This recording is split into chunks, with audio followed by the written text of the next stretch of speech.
என்னோட வேலை பார்க்குற ஒரு பேராசிரியர் கையெழுத்து போட்டுட்டு போவார். அந்த இடத்துல போட்டிருக்கோமான்னு நேராக கையை வச்சு 10 தடவை பார்ப்பார். திரும்ப போயிட்டு அடுத்தவங்க கையெழுத்து போட்டுக்குள்ளே திரும்ப வருவார். கொஞ்சம் நேரம் இருங்க அப்படின்னு சொல்லிட்டு திரும்பவும் போட்டிருக்க இடத்துல கரெக்டாக போட்டிருக்கோமான்னு ஒரு 10 தடவை செக் பண்ணி பார்ப்பார்.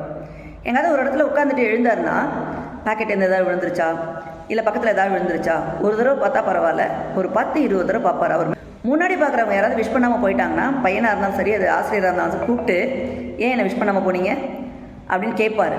இல்லை நம்ம விஷ் பண்ணிட்டோம்னா, என்ன நான் பார்த்தோன்னு தான் விஷ் பண்ணுறியா, அவர் மேலே அவருக்கு ஒரு நம்பிக்கை இல்லாமல் இருக்கும்.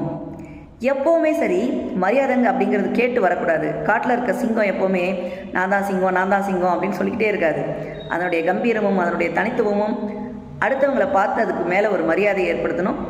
அதே மாதிரி தாங்க வாழ்க்கையிலையும் உங்களை நீங்கள் நேசியுங்கள், உங்களுக்கு நீங்கள் மரியாதை செய்யுங்கள், இந்த உலகமே உங்களை மதிக்கும். என்னோட வேலை பார்க்குற ஒரு பேராசிரியர்